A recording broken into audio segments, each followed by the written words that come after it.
Get up. Get up. Get up.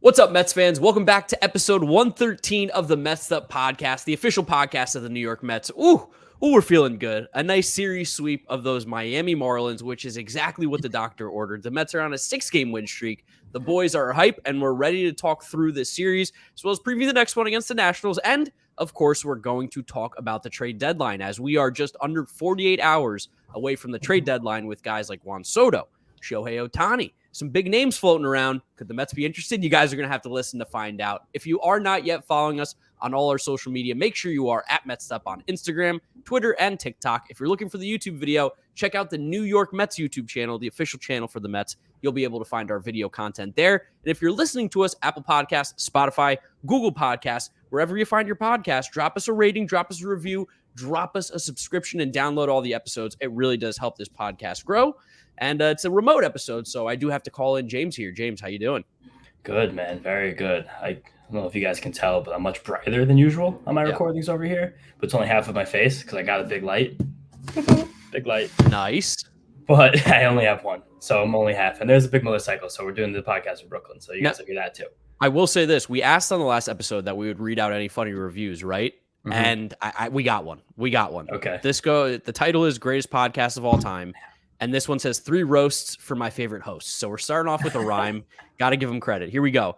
I was in the middle of practicing my Bane voice when Mark reminded me to give a review. I was in the middle of working at my 80-hour-a-week top secret job when James reminded me to give a review. I was in the middle of memorizing every World Series winner ever when John reminded me to leave a review. That's what he said. So a nice little poem for us there. Yeah, nice one. Good way to start. Good way to start. And a great series to talk about as well. They just completely handled the Marlins, which is so nice. This was like one of those series that Mets fans claim never happens. Yes. You know what I mean? Like we could just like do all 3. Friday night was a little bit stressful at parts, but a little bit, yeah. You could just walk through Saturday and Sunday, be like the Mets won this game, and there's nothing that to worry about. And that's the kind of thing, like you said, like Mets fans talk that this doesn't happen. And in the past, it kind of hasn't. So it is a little bit refreshing that we do get to face the Marlins and just kind of treat them like the bottom-dwelling team that they are in this division right now. They're also reeling so bad right now. I was about to mention they had 6 of their 9 starting offensive players not in the lineup for most of the series. True. It's not like those offensive players are really like that great either. But it's just the team seems completely like disheveled.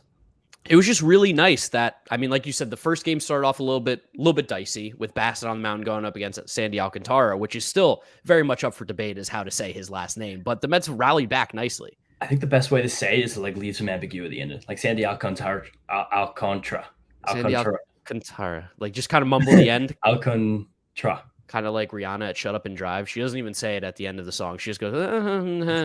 That's an insane deep track. But also something notable from this series, like Gary was off. Probably taking a nice summer weekend. So we had Wayno on the play-by-play in the booth, and we had Terry Collins on the radio. I enjoyed one Terry Collins game on Friday night. Just listening to him and Howie talk about the old world was so freaking funny. Talking about RBIs and batting average. I loved every second of it. Also, it's just, I don't know how true this is, but the way Terry made it sound is that the Mets like literally called him like day of or day before to do this series. They were like, hey, Wayne's going to be on TV. No Gary this weekend. Do you want to be in the booth? And he's like, I don't know. Who's my partner going to be? And they were like, Howie. And he was like, I'm in. So it sounds like he didn't want to talk to Wayne if Wayne was his partner. I guess we're Jake Eisenberg. But it's also the Mets have this like kind of unique team structure where like their announcers are like major lifelong fans. Yeah. And when Terry was the coach and him and Howie talked about this, they used to hang out all the time. Like go down, talk. This is insane. You just keep talking through it, honestly. You can, if you want to let the people at home know what's going on. Yeah, I live on a main street in Brooklyn, only 3rd floor up. You wouldn't imagine it, but the sound really travels well. So there's, I'm assuming, a garbage truck or maybe any just kind of truck down, loading and unloading. Of course, who's not picking up garbage at 6:20 on a Sunday evening? Whatever, but Terry and Howie were both talking about how much time they spent together and how much they talk, and Howie said that besides Davey Johnson, Terry Collins taught him more than anybody else in the world about baseball.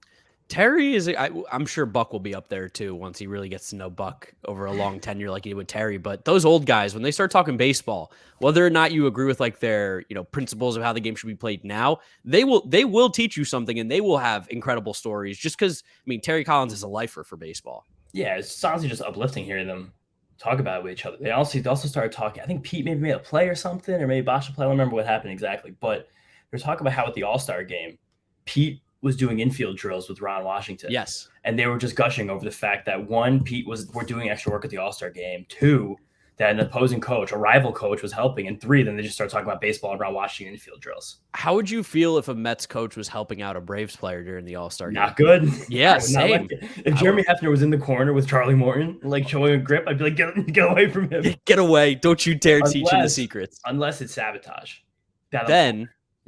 Then I'm okay. But Jeremy Hefner's like screwing with Charlie Morton's curve grip. That'd be amazing. Yeah, and we saw Pete make some nice plays this series too. Especially, I remember there was a smoked ball in Game 3 that Keith particularly went, whoa! Like he let out a noise. He was like, "That's a great play." Nice pick, early in the game.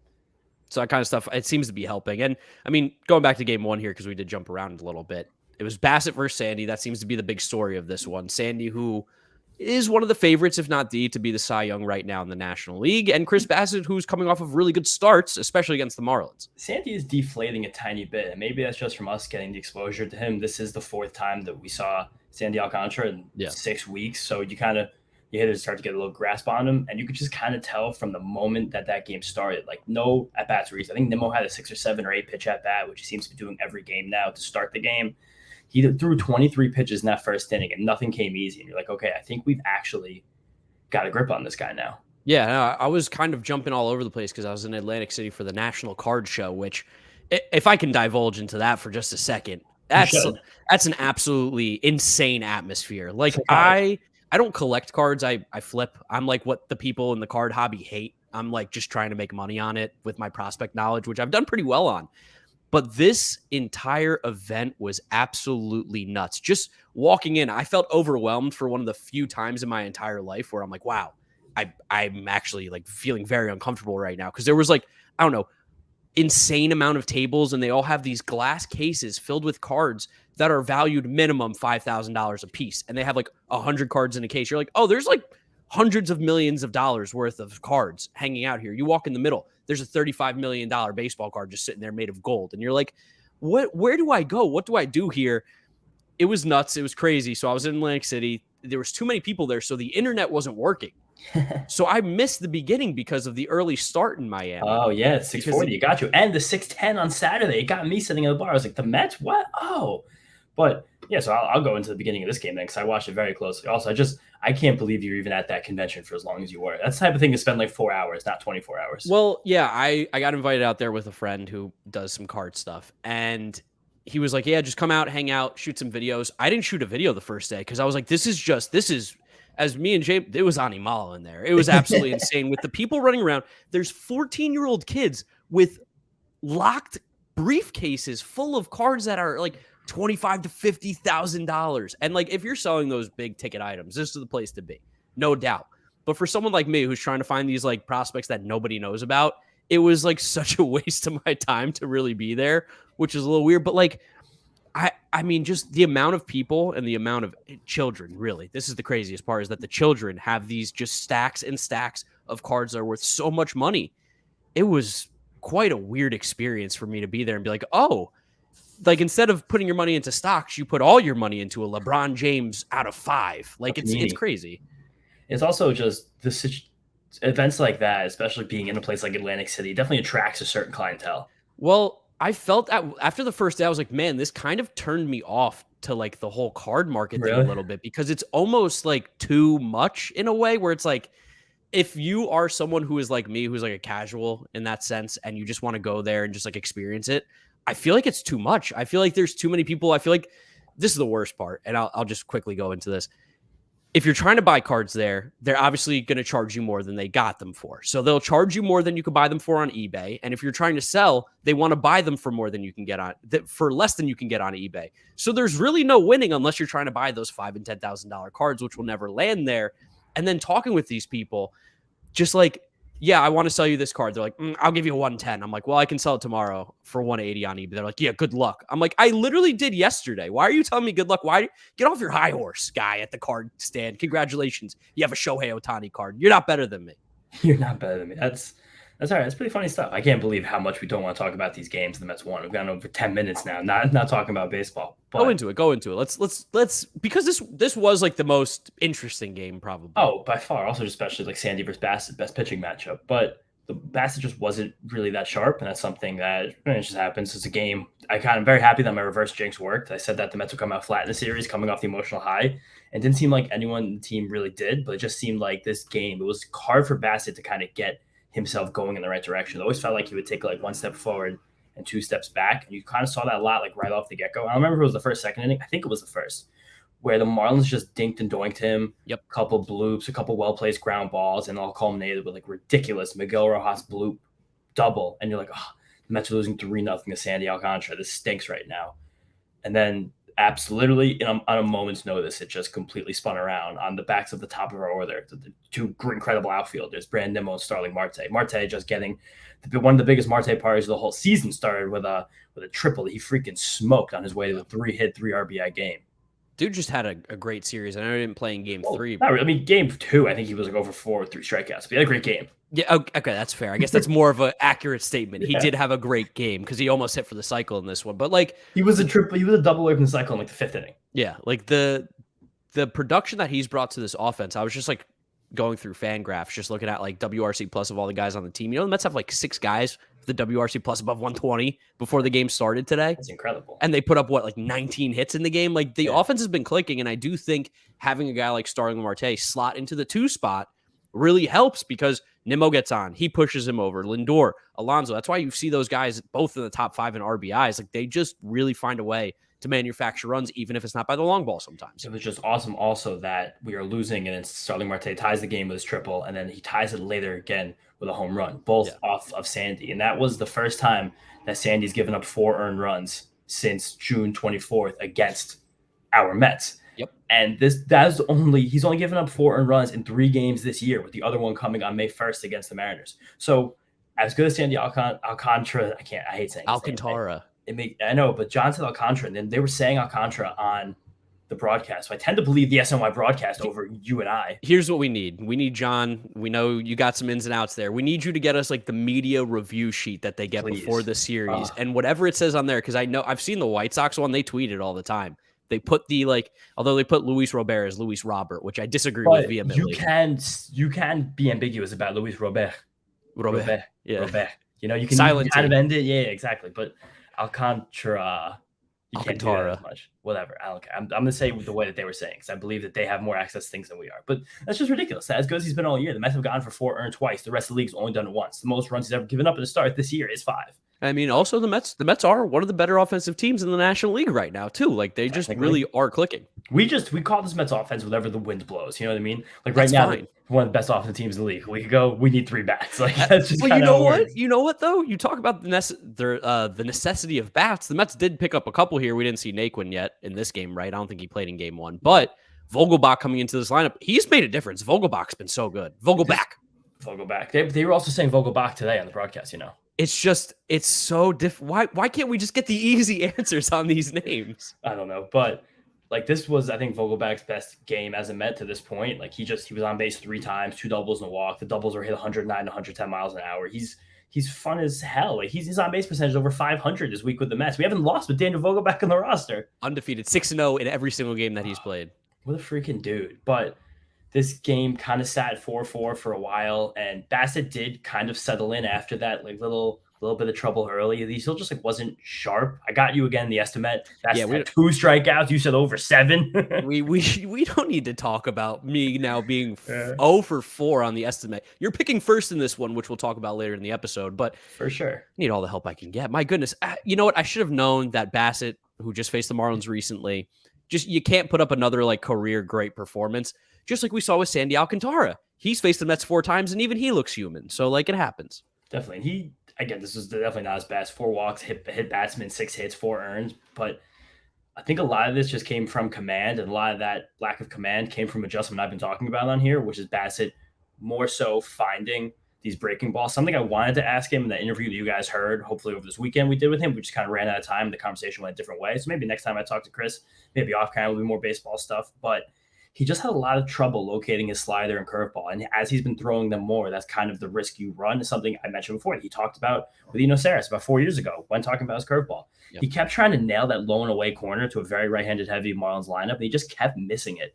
And they kept spitting on it and to kind of like let the at-bats go from there. And that's how we walked a lot of the guys. But him just fighting his way through like a objectively not very good start for him for 6 innings in the first game of the series was massive, massive, massive, massive.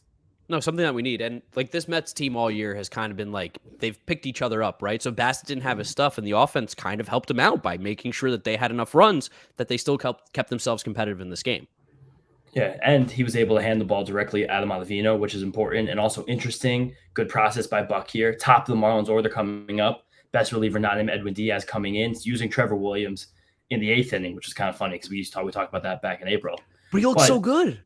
He looked 2 hard hit balls. Got the outs. Sure, but process guy, come on. And staff from John over here. Adam Ottavino has the 5th lowest ERA in baseball since May 8th. That's pretty elite. That's pretty incredible. So basically, he has that. And then this game was tied. We're in the 8th. This was 8th inning. Yeah. And then Brandon Nimmo gave us one of the premier Mets moments, not even just the weekend, but I think kind of the season so far, where definitely he roped a home run, go-ahead home run, and he went ballistic running around the bases. Like he was as jacked up as I've ever seen him. Hell yeah. Dude, he cursed. He said a swear word. And he said after the game, because Gelbsy gave a great interview with him, that it's kind of like a running joke around the team. Like because when Nimmo gets going, he always gives guys a hell yeah, but not that often. So the fact he was given a hell yeah, like all these other guys give him hell yeahs very often, and everyone was hell yeahing him when he came back around. That great picture with Canada too, that was awesome. Just like screaming and freaking out. That could be an estimate too. Just Brandon Nimmo's life over under swear words like 6. How many do you think he said? Are you saying how many times he said the swear words or how many different swear words he's ever said? Because I think that hell and crap are probably the only swear words he's ever even tried. Okay, interesting. Yeah, you know I mean, like quantity. Are we going quantity or quality? I can't imagine that the quality. Honestly, it's probably low on both. I'm sure he says hell and crap a little bit like you said, but I'm sure we don't get into the deep swear words, the ones not safe for air. But like lost in all of this fun stuff about the home run was that this home run came against Steven Okert, who's a pretty talented lefty. He's got good stuff. And again, this was on a very aggressive Brandon Nimmo. This was the second pitch of the at-bat, but he swung at the first one.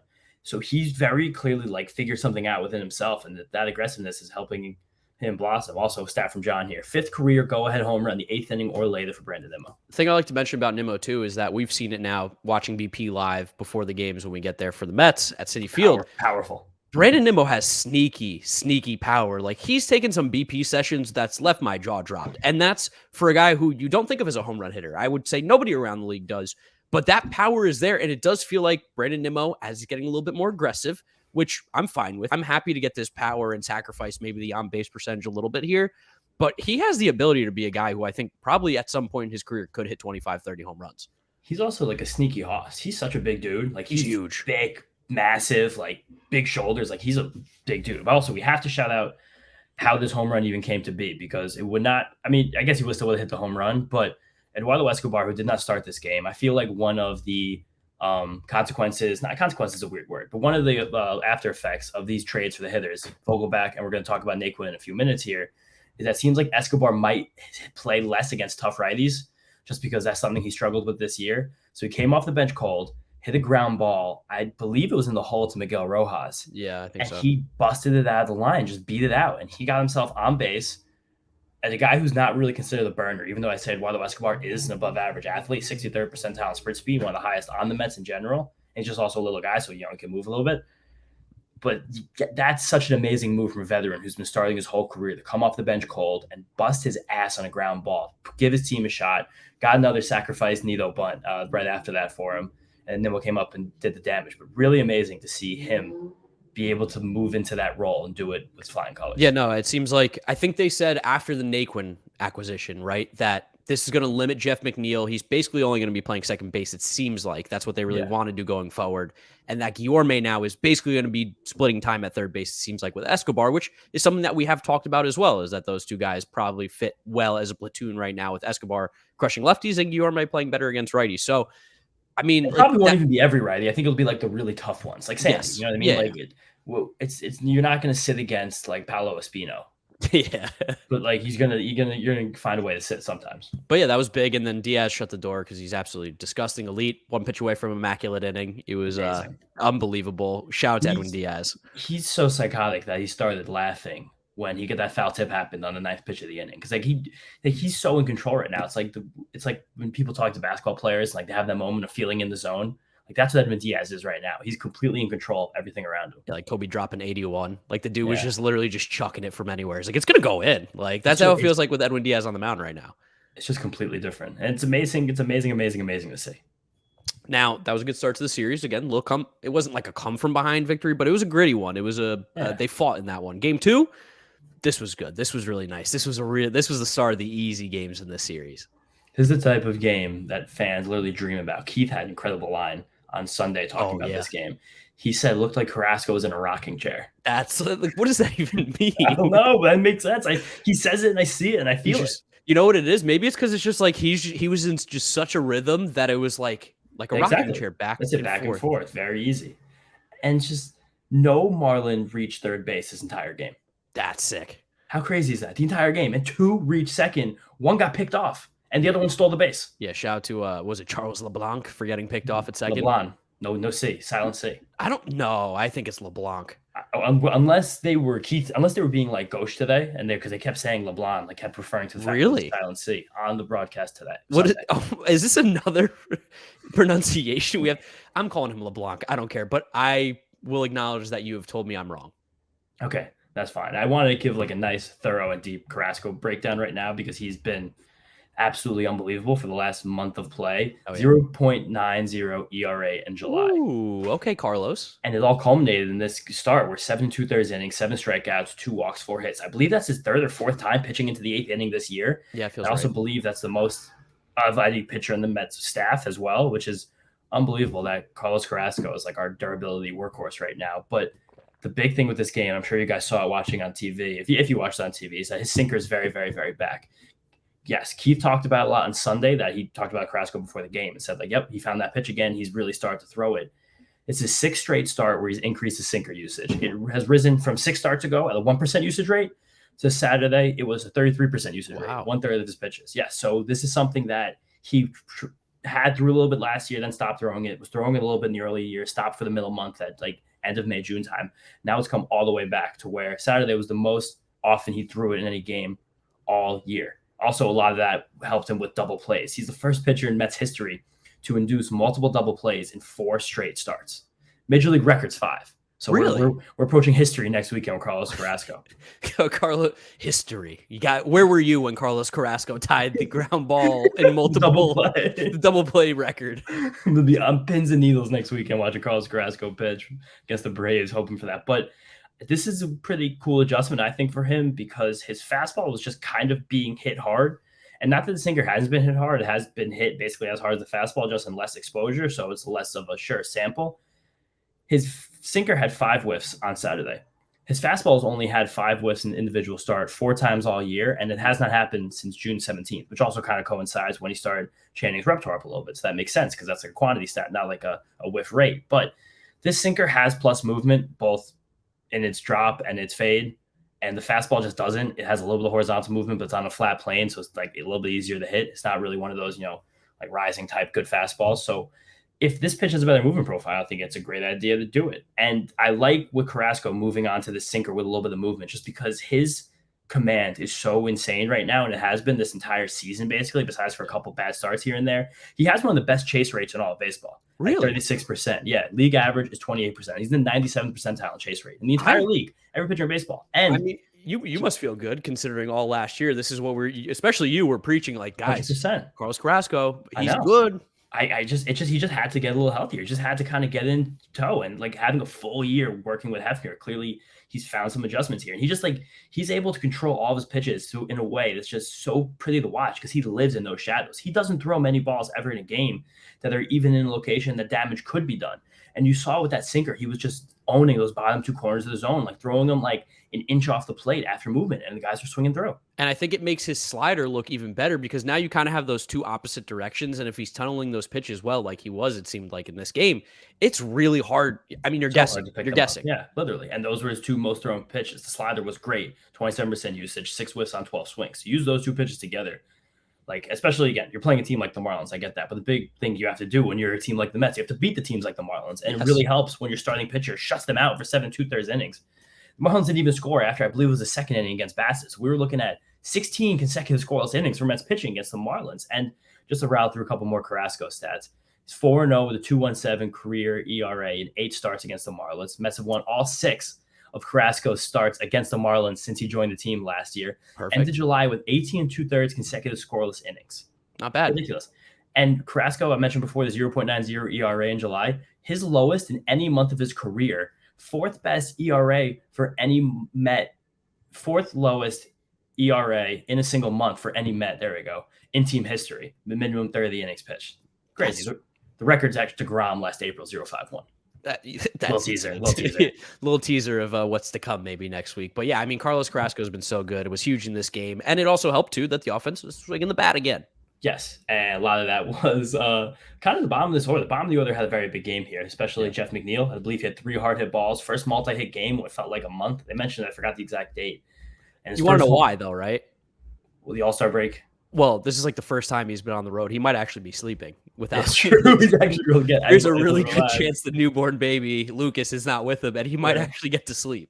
Someone also points something out that's so funny because there've been a lot of guys on the paternity list around baseball, and it's 9 months from October. Well, Adam Duvall went on the paternity list like literally 9 months to the day that the Braves won the World Series, which is hilarious. No, that hasn't happened yet, has it? I think so, it was like 3 days ago. Yeah. Oh, that's hilarious. That is so freaking funny. Oh my God. That makes sense. That's probably the best time for Adam Duvall to conceive. He's never going to hit that mountaintop again. Oh my God. Just hilarious that McNeil hit his first home run like a month. And this Mets team, they're having so much fun together. They just cold shoulder him. Oh, that's one of the coolest things. Like one of the best baseball highlights that happens a few times a year. When the whole team, like, gets again, does something funny to a guy after a home run. He's just sitting there, hair back. He's looking around like, are you guys freaking kidding me right now? It's been like 30 seconds. Can we hang out? Like, they held out a long time. A long time. Like they made him sweat a little bit, which like funny as hell. Having spoke to McNeil and like, you know, seeing how the team reacts to them and just like his personality, he feels like the kind of guy that like he's perfect to do the cold shoulder too. He'd be like, guys, come on, what are you doing? What are you doing? He gets like really mad really quickly. It's like, I'm really excited. Just like jumpy. Yeah, like I'm really excited. Someone tell me I did good. Yeah, also huge game for Francisco Lindor. He had 3 hits, the late home run that kind of like put this one to bed. Great defense per usual. Everyone in the lineup except Starling Marte had a hard hit ball. Marte got 3 strikeouts so after his big game, so kind of cool to see him get a blow on Sunday. And Escobar, I want to say, 3 hard hit balls and a 4th ball in play at 94 miles an hour. So 1 mile an hour away from being considered a hard hit ball. Yeah. And 3 of those came from the left side. No, he's been swinging the bat a little bit better. And it seems like maybe with less playing every single day, this is helpful. Sure. And I think that's a big part of like what is going to happen with this team now, because I think we saw McNeil and Canna get cold here for about a month-ish. We've seen Escobar go up and down. We've seen Guillorme start really hot now, kind of regress back to the mean a little bit. So they're just getting these guys a few less at-bats and getting them in more advantageous situations more consistently, I think will help everybody get better. That's how a lot of these teams like handle their position players. It's very good to see. Also, good to see JD Davis just pimp the crap out of a home run. Yeah, it was nice. Stare at that one. 3rd longest home run by a Met this season. It's one of 5 Mets home runs to travel 440 feet or further. John's asking us in the notes if we can recall those 5 home runs. That's impossible. I don't remember home runs in days. John loves to do this thing to us where he's like, here's a stat. Can you remember the last 13? Like the longest home runs? Like, yeah, Pete, May 13th. Like, what the I can't guess this. I'm going to say Pete. Fun to guess. I'm going to say 4 of them for Pete. And I'm going to do 3 Pete's, 1 Lindor, 1 Marte. And we'll never find out the answer. I don't even care. You know, we have to talk about something else in this game too. Yes, the debut of Tyler Naquin. Absolutely. Can I talk about Tyler Naquin? You know what, James? There's nothing more that I'd rather you do than talk about Tyler Naquin, your boy, who the loyal listeners of this podcast have heard James bring up the name Tyler Naquin in trade talks many of times. Yeah, going back an entire year, because this guy's just a good ball player. When the trade went down on Thursday night, it feels like a long time since we talked to you guys after the 2-game series. Yeah, ended on Wednesday, but I was kind of saucy. I was at company party for the company I work for called Mojo Sports Stock Market. Good party? great party, amazing. Mark Lowry's party. I would call the apartment okay. No, stop. The rooftop in Chelsea was fine. It was really just fine. But then went out with a bunch of coworkers after. We're launching in a month. It's a lot of fun to be had. It was good stuff, togetherness. So this trade drops, and there's 3 very loyal Mets fans in the office, a full-time a sports company, and it's 90% Yankee fan. There's one other guy. He's my homie. He's a headline copywriter. I think he used to work for the Mets in PR for a while. Named Dave Campanaro, but or just something like that. Yeah, I think he did work for the Mets PR for a while. All right. But I was like, the Mets got Tyler Naquin. He's like, oh, okay. I'm like, no, this is really exciting. As soon as I saw the trade, I was like, I have to text James. I have to shoot a message. This is his boy. I know, and then tweeted because again, I had a few beverages. I was having a little bit of fun. I said Tyler Naquin's a really good baseball player. He's going to fit well in the Mets. And I got flamed for my take that Tyler Naquin's a really good baseball player. People were quote tweeting me, laughing at me. Yankees fans and Braves fans. People were in my replies telling me how could Tyler Naquin be a really good player? But you guys know what? Braves He's a really fans? good ball player. They trade for Eddie Rosario, who just happened to get hot. And what is he doing this year? Adam Duvall. The guy's not even going to be a baseball player next year. Yeah. But Tyler Naquin does things that you want your players on your team to do. He has above average power. He's been running an above average barrel rate basically his entire career. He's completely average plate discipline. He doesn't strike out too much. He doesn't strike out too little. He doesn't chase that much. He doesn't expand the zone more than you have to. He's a very good corner outfield defender. He's definitely a worse defender than Jankowski, who was DFA'd to make room for him. Yeah. You probably don't want Naquin in center, but it's also probably not the end of the world if he plays there. But also Nimmo has been an absolute dominant center fielder this year. To be fair, Marte has played center field very well before. It's not someone I want out there, but you have that option. And Canna played center field in Oakland when Laureano was gone for the steroid suspension. Canna had a few innings, few games this year, early in season center when Marte and Nimmo were both out. So I don't think having a backup center fielder was as vital to the Mets as getting another hitter on your bench with power. Tyler Naquin, we've seen it in these first 2 games of the Mets, hits the ball hard, 400 balls the first 2 games. The guy does things well. He has a really good arm too as a defender. So when he's playing right field, for starting Marte today, he actually did botch a play though in Sunday's game, which is funny. And he actually also made a bad throw. So me talking about his arm is funny and it's good defense, but one play like that's not indicative of the guy's defense. Luis Guillorme made 3 errors in 1 game last year in Cincinnati. You guys know what's happened since then. So this is just such a clear upgrade for the Mets over what was on their bench before. And he is a really good ball player who I think helps this entire roster. Yeah, I was trying to explain it to people on Twitter because obviously Jankowski is a fan favorite. Everybody likes him. Everyone likes his story. But people have his jersey. Yes, that's unfortunate. Didn't even think about that. But it's tough when you have one of your bench spots be to a guy who you essentially aren't going to use at the plate. And that's kind of what Jankowski was he was a give someone a rest day and you just hit him 8th or 9th. The best way I described Jankowski and Naquin to people was when Jankowski comes to the plate, you use the word, I hope he makes something happen. Yes. Not put the ball in the gap or someone down the line. Yeah. Naquin's just get this guy in that bat. Let's see him hit. No, he's a real hitter, and he joins now a much stronger bench with this Mets team, especially when you have Vogel back, who's been swinging the bat as well as he has, which we'll talk about a little bit about how great he's been with the Mets. But I mean, this was a really nice, sneaky trade that cost the Mets relatively nothing. I mean, we were talking about this before the podcast started because we're going to do our big 3 of Mets trade deadline stuff. We won't ruin exactly what best or worst deals, but relatively speaking, in these trades, when you talk about these young prospects that end up getting traded, especially at the deadline, very rarely do you end up getting burned. And I really like what the Mets gave up here in terms of getting a bat that's going to help us right now. Definitely. And we'll talk about the prospects we gave up briefly because both of them do have potential, but not. Definitely. Yeah, it's not great. And also just to give you a sense of where the Mets farm system is in terms of baseball, one of the guys who traded Hector Rodriguez was the Mets. I think it was 28th ranked prospect heading in to wherever they were at right now. And I don't know who did these rankings. I think it was actually Fangraphs. I was reading the Fangraphs article about it. He slots in as the 48th Mets prospect. And they don't even team consider to have a really good farm system. But Hector Rodriguez, he's very fast and a good athlete, smaller guy. He is playing some center field right now for the Mets. He got a couple games in low A, but mostly he's been in the complex league, and he's dominated that complex league. He's one of those guys who you see with an 8% K rate, 5% walk rate, down there, who just clearly is a head above the rest of the level in some ways, but also just isn't that big. And while he's center fielder now, probably isn't profile there, but he could just hit enough to get his way to the majors. The other guy, Jose Acuna, good name. He's another guy who's dominating the complex league. He's a great feel for pitching. He allegedly, even at just the ripe age of 19, the complex league, does the stuff Cueto does, with his leg kick to throw off, hit his timing, which I think is really cool for a 19-year-old. And the stuff is good. He doesn't have elite velocity. He throws sinker cutter that can be sliderish and changeup that apparently he has also a great feel for as 19-year-old. But these are also 2 teenagers who haven't actually played professional baseball yet. And of course, besides like a 5 games combined. Yeah, and of course we're forgetting the big piece in this trade, Phillip Diehl. How can we forget? Yeah, Diehl. The Mets just needed more left-handed pitchers in the 40-man roster, and that's what Phillip Diehl is. Yeah, we didn't mention it last week. They picked up Sam Clay, who actually has a pretty decent breaking ball. I think yeah, he got called up for the series. Oh, he did. Yeah, I didn't even know that. But then Diehl, I think, has a little bit better with fastball. You combine them, you definitely have a good left-handed reliever. Yeah, we need like a Jeremy Hefner, can morph them somehow, some way, or just like make them do a steel cage death match, and whoever wins get the other guy's best pitch. But it's just that's a good trade to make when your team was going to the playoffs and you want to get to the playoffs. You want to win baseball games. The Mets got a major league player who's improvement over the guy that his roster spot he took, and another guy just for depth in the system. Yep, and it was a good day, like you said. He hit the ball hard, which moved us into Game 3. Also, I just want to note that this was the 100th game of the Mets season. And this was their second best first 100 games ever. Only 86 had more. Yeah, but that team was 68-32, and I believe this team was 64-36. Or no, 60. I don't know. I just know we're a lot of games over 500. I don't count the win column until we get to the end of the year, really, at the end of the day. Yeah, I mean, it's not the bad way to be. But cool that this Mets team is historically successful in terms of Mets teams in the past. Really amazing. Also, at the end of this game, I said before, the Marlins went 16 innings without scoring a run. Before Sunday, they had not hit a home run since July 6th. Yeah. Well, James, when did you put that note in there? Right before the home run. Okay, all right. Yeah, so I did it. I know. The jinx. Yeah, literally, it's crazy. I have these incredible jinxing powers. But moving on to Game 3, we're having a lot of fun here talking about these Mets wins. This I think the Mets own Pablo Lopez.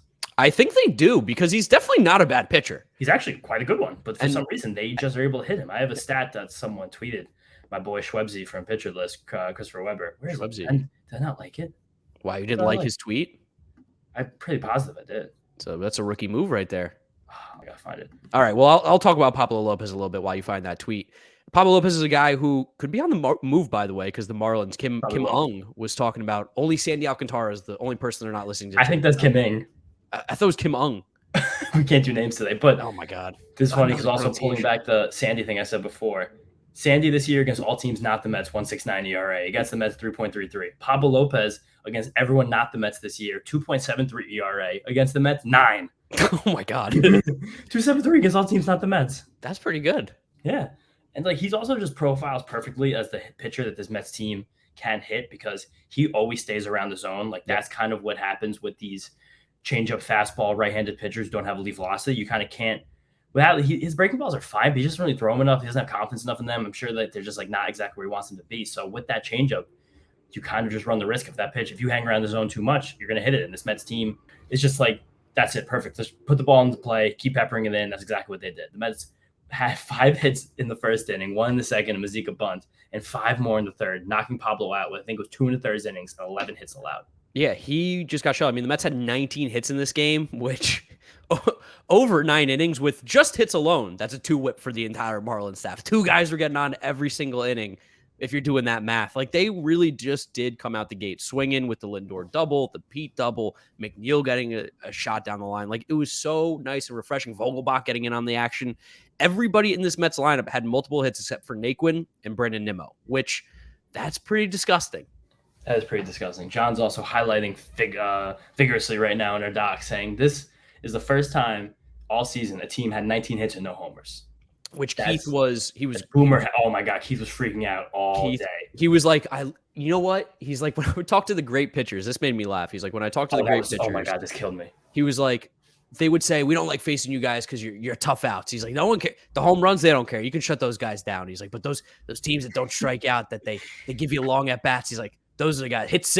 He was so excited with how many singles were being hit. He was through the moon. His mind. You know how many good pieces of hitting he said today? Kiorme he said it for. He said it for Lindor. He said it for P. He said the Mazika bunt. He was freaking out about that one. Oh, of course, yeah. He got out of the pocket. He was getting very confident here. He said that he'd rather have the Mets offense than the Braves.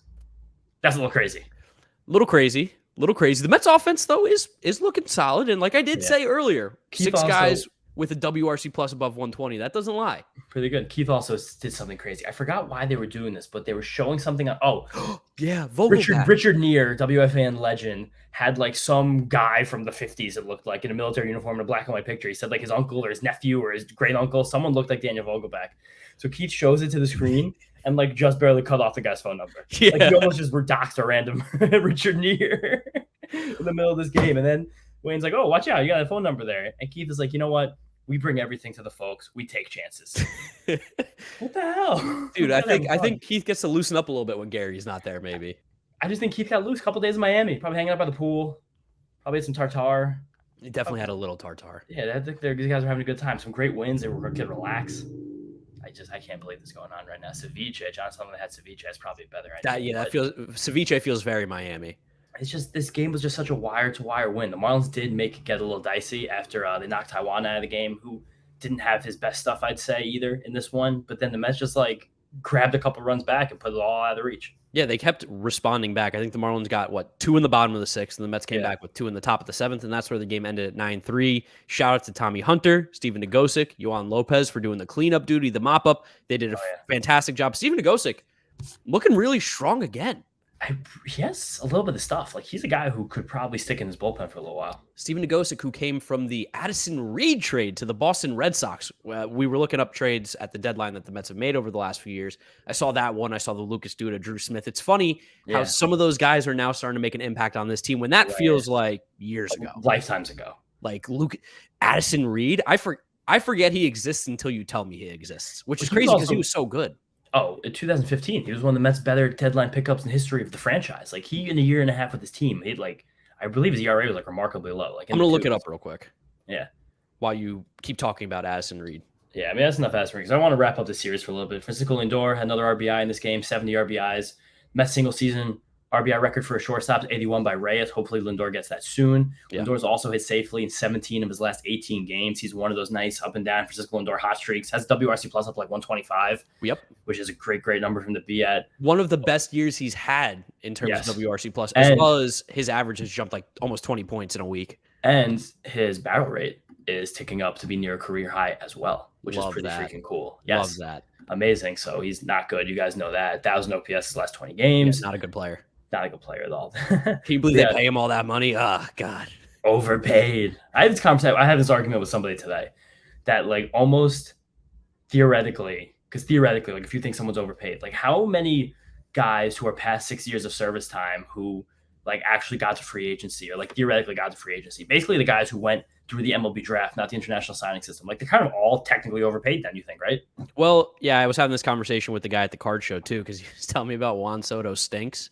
Which is just that's a hot take. That's a barometer right there. Can I have his orange cards, his purple cards? He was saying it's because he hits 240. You can't if you can't hit 270, I don't want you on my team. You're not good. And then I was like, well, he's like Bonds could do it, so why can't he? I was like, well, you are also Bonds could do it. One of the best players of all time. Ask him how old Barry Bonds was when he did that. Come on, get out. These guys are ridiculous batting average, but Francisco Lindor ending the season with a 780 OPS and a 250 batting average would be incredible. We said it. We got to give some shine on Vogelback. He's been great. Mets haven't lost since he got here. 545 on base percentage, 6 for 16, 2 doubles, 2 runs, 5 walks, 6 strikeouts, 22 PA.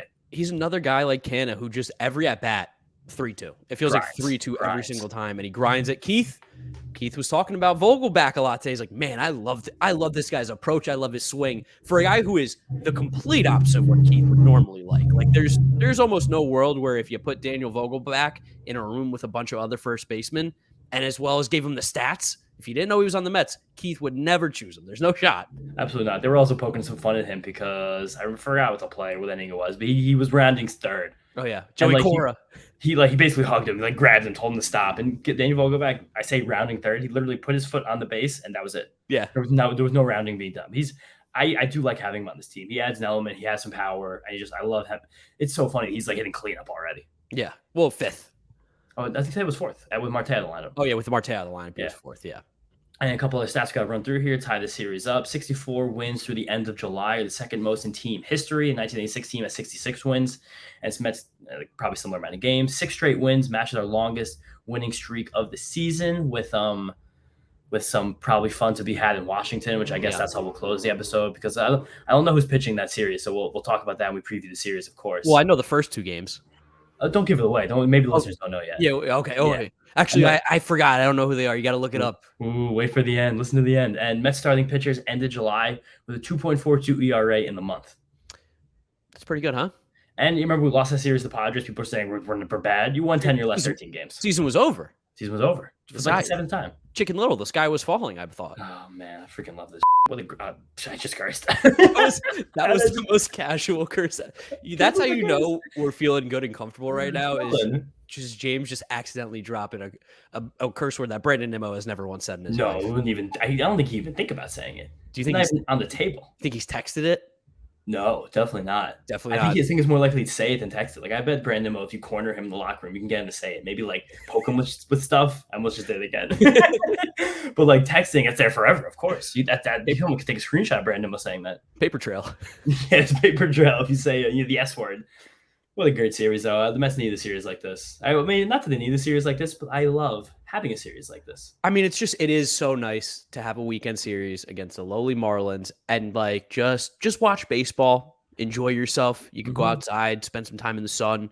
I'm moving, so it's a very stressful time for me right now where I'm like, I currently don't have outside my parents' house here in New Jersey. I don't know where I'm living, and I'm trying to move in tomorrow, but the person that they told me to reach out to is out of office until August 8th. So now I have to reach out to another person, which is they haven't answered. I'm like, am I going to be waiting here for an entire week before I can move in? Can I move in tomorrow? Can I move in Thursday? Especially with the Washington trip that we got coming up. Like, oh man, this is a stressful time. So this Mets Marlins series was really nice that there was no stress. No stress at all. I think now there's a good time to do our big 3. And the big 3 for this episode, we're having a happy episode for you guys. This is a great episode. The Mets got a sweep. And our big 3 is going to be about just, we're still Mets fans. You got to level out a little bit. Yeah. The worst deadline deals in Mets history. Yeah, we're feeling good and we're feeling great. We need to just be taken down a peg. Remember, we're not like those the fans of the other New York team who came in hot. I just want to talk trash on them for 1 second because remember we were talking about how they were pretending like they didn't care about this series. Of course, yeah. I saw a great tweet that was making fun of them after they hit a home run against the Royals, where they're all jumping up and down and hugging each other against the 39-win Royals. Like that's so funny to then pretend like you don't care about beating the Mets. Just threw that out there. If there is any Yankee fan listening, I want to rub a little salt in the wound. Yeah, of course. I mean, until we get them next. But big 3, I think I went first last time, so I'll definitely defer to one of you guys to go first. I think I've had John go first. I don't think I've gone first in the big 3. Go recently. first. So I'm going to go first. I'm going to take the real low-hanging fruit here. There's one really bad trade. It's going to be trading Tom Seaver. The Mets traded him on June 15th, 1977. You might be like, how's that a trade deadline deal? Before, I believe it was 1986, somewhere in the 80s. The trade deadline was June 15th. And as you know, they traded Tom Seaver to the Cincinnati Reds for Doug Flynn, Steve Henderson, Pat Zachary, and Dan Norman. Fun fact, went to the Mets Academy, which was a Mets-themed baseball camp that I think the Mets used to be a part of, that they ran out in Warren, New Jersey, or Watchung, one of those. And Pat Zachary was one of the guests there, which is crazy for me, who was 8-9 years old, to meet Pat Zachary. Like, why is that the guest? How do they think that any of us are going to know who that guy is? You know what his main thing was? I was the guy who was traded for Tom Seaver. Dad was probably all right. My dad was like, Pat Zachary's there? That's the guy they traded for Seaver. Why would they do this? But that's gonna be my big 3 trade. You can't trade Tom Seaver. No, you can't trade Tom Seaver. Would they call it like Bloody Monday or something? So yeah, something like that. Midnight Massacre. Midnight Massacre. I was close, but still far away. You got one of the M's for sure. I did, yes, absolutely. So I'll go next now because this isn't like one of these bad ones. Like none of us, I don't think, are gonna do Victor Zimbrán for Kazmir because that's like so bad it's hard to even talk about. But this one was one of the more disappointing Mets trades in my life, just because it seemed so obviously bad at the time, and it like was reigned completely true. And in 2018, when the Mets were selling off parts, they traded Yeris Familia to the Oakland Athletics for Bobby Wall and Will Toffey, 2 guys who literally never even got close to contributing at the major league level. Yeah, that was one of those trades that I think it was like a 24-year-old, like a 26-year-old double-A who were not performing. Yeah, it didn't like hurt the Mets. It wasn't one of those where it's like, man, that was a bad. It wasn't a bad trade because it hurt, but it was more of a bad trade. It was like, how do we get nothing? Like, also just like we talked about the Addison Reed and Lucas Duda trades, and those guys have made more of an impact. And it's not like you're trading with the Athletics. It's not like you're doing this as a pure salary dump because they're not going to take very much salary on. You're getting 2 complete non-entities for a rental reliever who's like actually decent. Like we've seen some rental getting close to the camera there, John. What's going on? And that was an AC that was competing, by the way, too. So very much competing. They were a team in the playoffs. Like they were pushing, and to have gotten nothing more than that for a guy who was pitching pretty well for the last couple of years was, I always just look back at the trade and be like, that it was nothing. That is less than nothing. John, what do you got? What's up, guys? All right, so I am going to go back to the year 2000, which was a very good year in Mets land, but maybe it could have been a little bit better. So around the deadline, Ray Ordonez breaks his wrist, leaving the Mets without a shortstop. So what do? They go trade for Mike Bordick. And James, I got close because I was trying to see a name. So the Bordick deal was for Pat Gorman, Wesley Brea, Mike Kincaid, and Melvin Mora. Yeah. And Mets fans don't realize, I think, a lot that Melvin Mora came up with the Mets. And Melvin Mora, for a 3-year span, was an elite player with the Orioles. He had an OPS plus, Melvin Mora, of 138 between 2003 and 2005. That's a pretty good peak. And Mike Bordick, on the other hand, did not work out. He had a homer in his Mets debut. I remember so right there, it was looking good. The Kaz Matsui. Yes. And then he hit just 3 in his last 55 games with the Mets. And in the playoffs, he goes 4 for 33. Oh, my God. No way. Yes. So the trade didn't work out. And I think he did have a thumb injury, if memory serves correct. He played throughout it. So, good for him for playing through injury. But Melvin Mora could have been a part of this team. You know what's even funnier is that Mike Bordick went right back to the Orioles after that year. The Mets had 56 games of him and said, "Smell you later, Mike. Get out of here." Hilariously, that's exactly what happened with Familia, too. The Mets re-signed Familia after that 2018 season. But it's not like he was bad with the A's. Yeah, I know. Well, Chapman also, right? Didn't Chapman was traded, right? And then re-signed with the Yankees right after. Yeah. One of those. Yeah. So, that's funny. Too. Stuff that we've seen before. I feel like that's always like the popular thing too when you talk about like trades. Like the big talk was like if the Dodgers didn't re-sign Mookie, he was just going to come back and go to the Red Sox again after they get all those pieces. But we know that didn't happen, unfortunately, for us as Mets fans. Some shrapnel for the Red Sox fans who are dealing with some stuff just right now. Really twisted in there. Are we gonna do a little deadline talk before we do Marlins?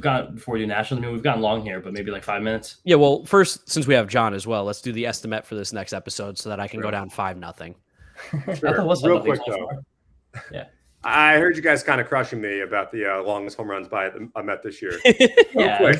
that's insane. Yeah, real quick. Can you tell me who's the longest home run by a Met? Top of your head? Pete Alonso. No. JD Davis. No. Damn it.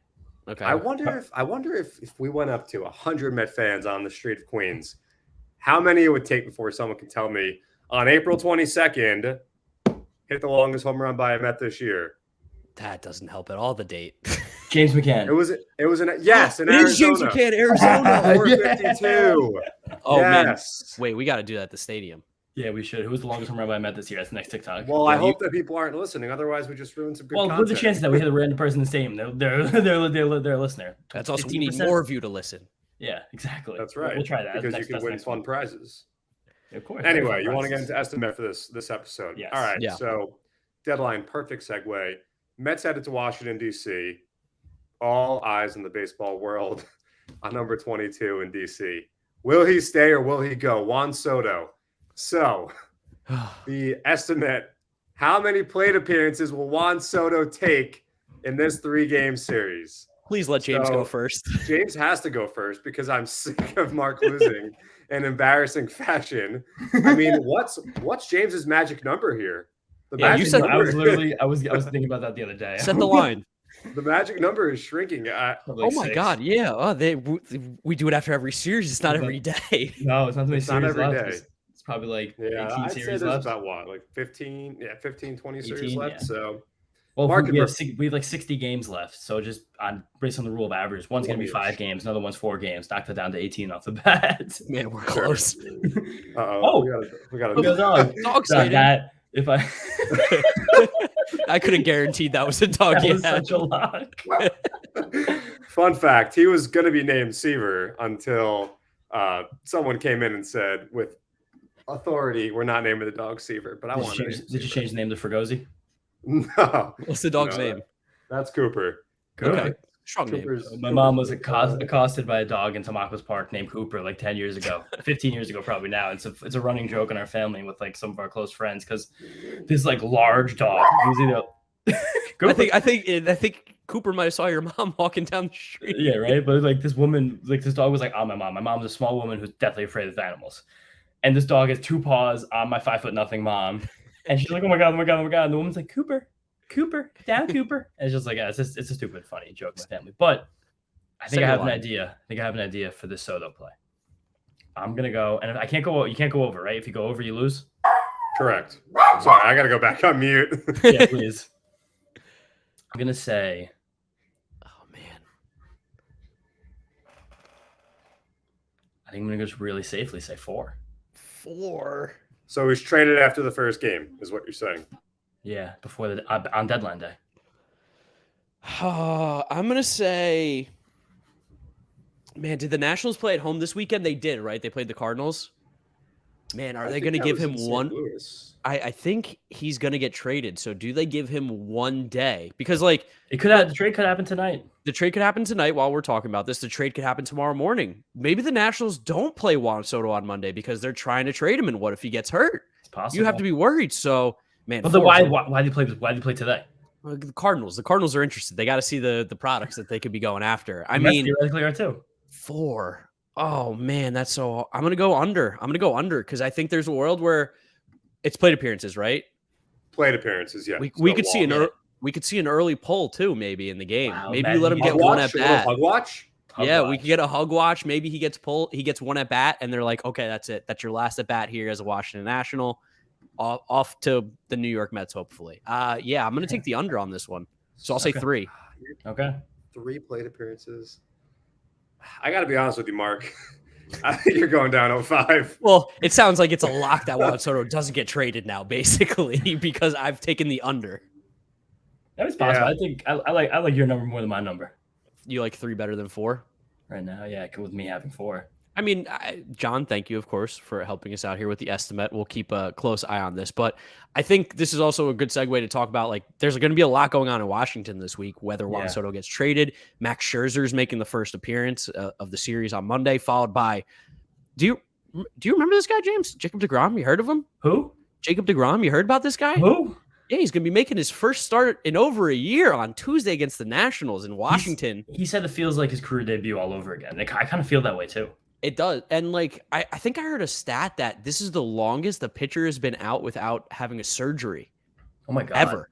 That's like the worst thing you ever could have said. That's a crazy thing. So I'm super excited. I'm super hyped. We're also going to be there on Tuesday because of the John Boy guys. We're going with Jolly Olive, who hosts their Mets podcast over there. We're going with him to the game on Wednesday or Tuesday. So shout out to them for sending us down there. We're super excited. Can't wait to see deGrom back live. We had this trip ready a month ago, and it just turned out to be Jacob deGrom day. It also turns out to be trade deadline day, which is just making me sweat because a lot of my content is trade related, and there's going to be a huge move. There's going to be some massive player that nobody knows about, that no one thinks about right now. It's going to be traded. It was one huge move.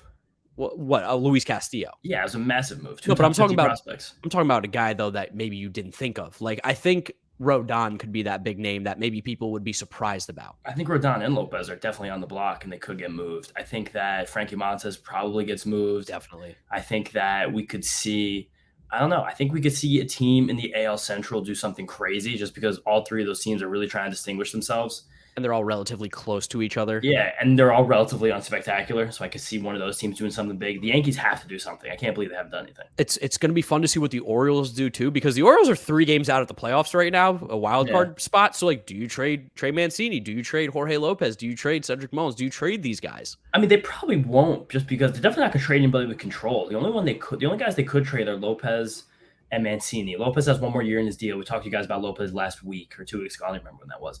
And then Mancini, though, they can offer him a qualifying offer. So unless you're getting Lopez is a free agent until 2025, by the way. Oh, Jorge, he's that long? Yeah, he's got a lot of control. Oh, you probably can't even get him then. How is that even possible? Are you sure you're looking at the right guy? I thought he's only played 3 years of service time. Doesn't have a lot of time. With Mancini, the ability to offer him a qualifying offer means you have to get a player back. Oh my God, you're right. He's 2 years of ARB. Yeah. Oh my goodness gracious. No, he's gonna be a hot arm. But he's also gonna get a big bonus this year after getting these saves now in the arbitration process. So I could also see them wanting to cut costs maybe. But my whole point about trading a guy like Mancini is that when you can offer someone a qualifying offer, and big motorcycle, when you can offer some guy a qualifying offer and you're gonna get a 1st round pick, if you offer him that and he leaves anyway, you should just trade him next year if you're going to think about trading him, because the first round pick's probably better than the prospect you're getting for the Trey Mancini rental, right? Yeah. Unless you blow someone away, like unless the Mets come with a guy like Vientos, who's better than that first round pick because he's closer. So I don't know. That's interesting. Here, gut check right now. Do you think the Mets make another trade? Who do you think they get? Yes, I do. And I think I'm really stuck between, I think the two most likely trades that happen for the Mets are going to be Willson Contreras, David Robertson. It's going to be the package because it seems like these guys are going to. I have a hot take. I think there's almost no chance that happens. Well, that's not the one I'm choosing. I'm choosing the JD Martinez, Christian Vasquez one, which has gotten some legs recently, just because JD brings that right-handed power bat, crushes lefties that we could use, and Vasquez has been pretty good behind the plate this year, and he's been good in the past too. For sure, but I'm still just so skeptical of the Mets adding a catcher to this roster because like then what you're gonna cut one of the catchers. No, I don't think you cut one of them. I mean, Mazika is the guy who's been going down, so you just send Mazika down. And I think you have because McCann's gonna be back in like a week. So I think there's a chance that one of the catchers could be traded as well in this trade because who are the Red Sox going to have? I mean, you have to trade Nido. I think trading Nido for this roster would be a little bit of a gut punch. I mean, I don't want to. I like Nido a lot. Like it's going to be tough, but it seems like JD Martinez right now is connected to Christian Vasquez. Nido has no options either. He can't be sent down. No, I know that for sure. Yeah, that's a good point. I don't know. Or you know what? Then I won't package them together. Just give me JD Martinez then. That solves all the issues. Just take JD. All right, though. I don't know. I really think that this Mets team is probably not going to get another bat. I think we're going to make a move for at least one, if not two relievers. But I think we're maxed out into the bats now with two. I would like to get another right-hander in here. Oh, let's throw out a name. I don't know. We had the whole list last week. Let me go back and check it. I mean, because it's kind of fuzzy right now. Who's available with the Orioles being hot? I mean, maybe Diekman of the Red Sox, but I really can't see them trading him either. Man, I don't see Mantiply getting traded. I don't really want Melanson. I don't know. The obvious guy isn't coming to the forefront right now. Maybe David Robertson if they split him up from Contreras, but I don't know. Chafin, I know they like. I could see them jumping on another lefty. I really don't know, dude. I feel like they're gonna try and do something, but I can't find what it is. Usually, I feel like I have a sense of where the Mets are looking at this time of year, and right now, I just don't feel like I see the cards. To me, I think JD is the guy that they have circled right now. Is like, here's another impact back that we could get. That would be our DH. That would hit a lot. Could play the outfield. I don't know.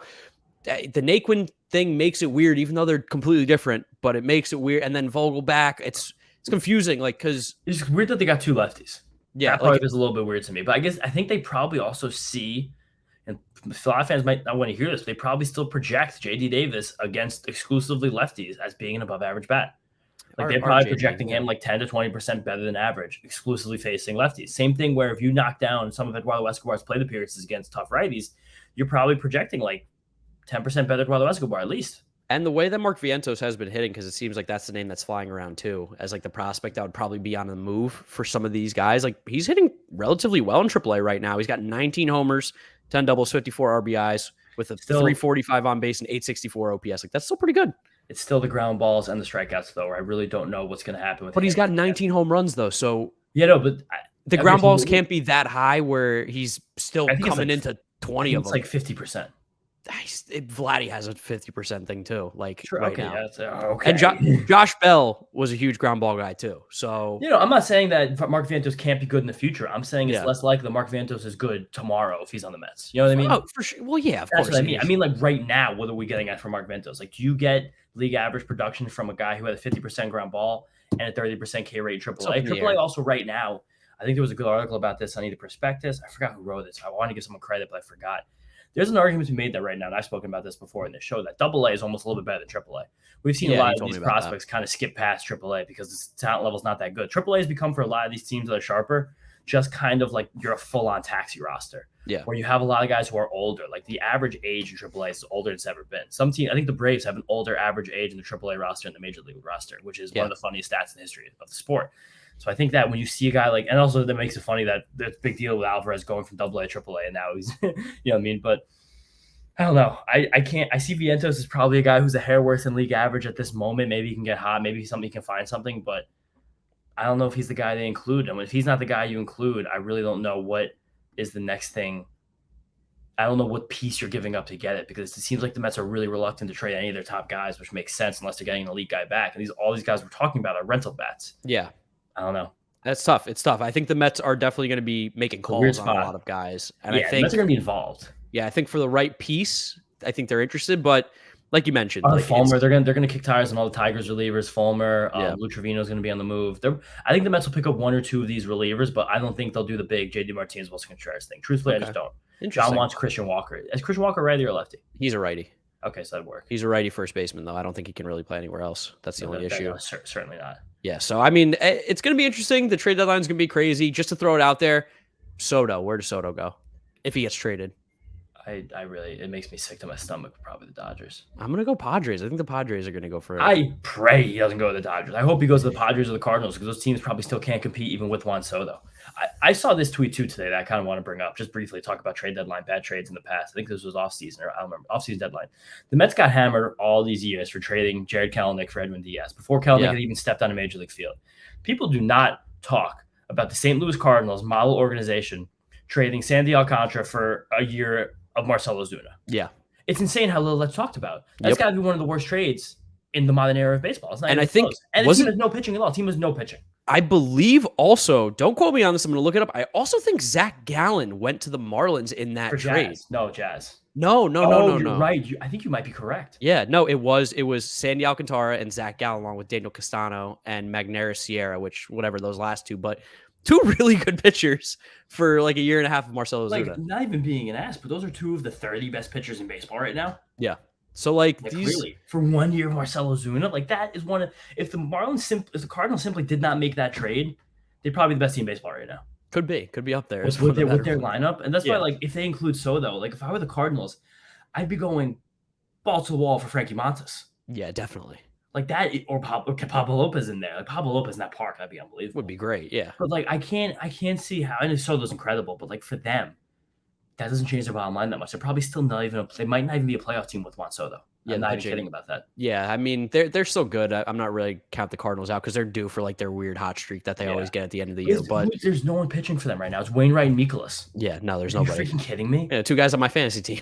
Exactly. Yeah, but I don't know. I hope it goes. The Padres, though, I think he'll make the biggest impact just because that team's dying for a bat, and having 3 of the 10 best bats in the National League will be pretty amazing to see, especially as Tatis gets close to the return. Dodgers would just be upsetting. I can't even. I don't know. That make me unhappy. They have like 4 of the 10 best hitters in the league, top 4 in their lineup. That would suck. But whatever. Gut check. I do think it's going to be the Dodgers because they just simply have the best guy to trade, unless the Padres include Abrams. But if the Dodgers do like Vargas, Lux, Pepio, and then like Gavin Stone, like no team can beat that. Yeah. Unless the Padres do Abrams and Gore. And Hassel and Wood and all those guys. Also, if anyone plays dynasty leagues, almost any prospect who winds up in Washington, you gotta cut loose because they just ruin these guys. I'm joking, of course. I think most of these hitters will still be good there. Washington's a sneaky good place to hit, but I'd be really upset if he went to the Dodgers. And then I think that's pretty much it for our trade deadline talk here. We've been going. This is a long episode that I didn't think would be long, but it's one of our longest episodes. Yeah, it's unbelievably long. I mean, it is right before the trade deadline, so this is what people want. We're not going to talk about trades the rest of the year after this episode. Well, we'll recap the trades on the next episode, but we got to end here with the National Series. We've been holding on to this for a while because it makes me almost a little uncomfortable to have these conversations. But change it up, Mark. Do you have the pitching matchups for this Mets series in Washington? I think you forgot because we rambled. I already told you the first 2 games. I know, I'm joking. Max Scherzer, Jacob deGrom, and Chris Bassett. This is what we've been waiting for. I can't believe it. I've used this analogy a lot in the show. I'm going to use it again. But to me right now, Jacob deGrom is that ex or that former friend, former relationship, former any person in your life who you don't want to trust again because they've hurt you so many times. Not so many times, just so many times recently. Like a few times consistently you've been hurt. And now he's going to pitch, and we're going to be there. I literally, I'm not even kidding, I got goosebumps today when they were talking about deGrom in the broadcast. It's so sick to think that he's going to be coming back. We're going to be there. This has happened too with other Mets pitchers too, where Harvey did it back in 2015 after Tommy John. But like, there's this weird thing that goes on when these big star dominant pitchers comes back. It's a different feel, and especially on the trade deadline day. I mean, it feels like the biggest trade the Mets could make. That's what was Wopon talk. We're not saying stuff like that anymore. But it's just, this is going to be the first time this year where we're actually getting the back-to-back Scherzer deGrom. And ironically, this is where the Mets began their season. Yeah, all those months ago in Washington, and it would have been Scherzer deGrom, wound up being McGill Scherzer, which seems remember that Tyler McGill game? Oh my God. But just the fact that we're going to get those guys back-to-back nights against a bad team who could be getting a lot worse. Yes, and we're going to get a lot worse. And we're lining them both up to pitch in this insane 5-game series we have coming up against the Braves next weekend. It's like as the month changes, when the Mets had one of their historically best months ever, in a month that we've seen them in recent years kind of not fall apart, but like play worse. Like it just feels like something's happening. It gives chills on my body. Vibes are high right now. Good vibes. Oh my God, they can't. Oh my God, we're gonna be there too. We're gonna freaking be there. We're going to Washington for 24 hours. We're gonna see Jacob deGrom pitch. Are you crazy? A date that we picked all the way back in March ends up being the. No, we didn't pick this day in March. Oh yeah, they did. They did. Yeah, I got it late. You got added late, but Jolly reached out to me and was like, "Hey, we're going to Washington and at some point this year. What day?" And I go August 2nd. And none of us knew it was a trade deadline either. Not a single one of us. July 31st. But anyway, we've rambled enough now for over an hour for you guys. Thank you so much for listening and watching wherever you are. Make sure you drop us a follow on all our social media at Mets'd Up. John it seems like you might have botched the estimate. We should have done the estimate. How many pitches Jacob deGrom throw? No. Absolutely not. Well, no, it's not because of bad things, but because he can. I'm not throwing out a number for how many pitches Jacob deGrom throws. Are you crazy? Do you know what we do on this podcast? Yeah, it's true. You're right about that. Absolutely not. No, John made the right decision there. Talk about Juan Soto ABs. Oh, I just can't believe this is happening. You killed my intro there. Let me do that again. Follow us everywhere. Outro. Okay, yeah. Follow us everywhere at Mets'd Up on all our social media. If you're looking for the YouTube channel, make sure you go over to the New York Mets YouTube channel. You'll be able to find the video there. If you're listening to us, Apple Podcasts, Spotify, Google Podcasts, Odyssey, drop us a rating, a review, subscribe, download, do all that stuff. Make sure you follow James at James_Shiano. Yeah, underscore. Don't forget that in there. And then you can follow me at Giraffe Neck Mark with a C. Thank you guys for listening and watching, and we'll catch you after the Washington series. DeGrom's back. Let's go. Peace out, guys. See you next time. Get up, get up, get up.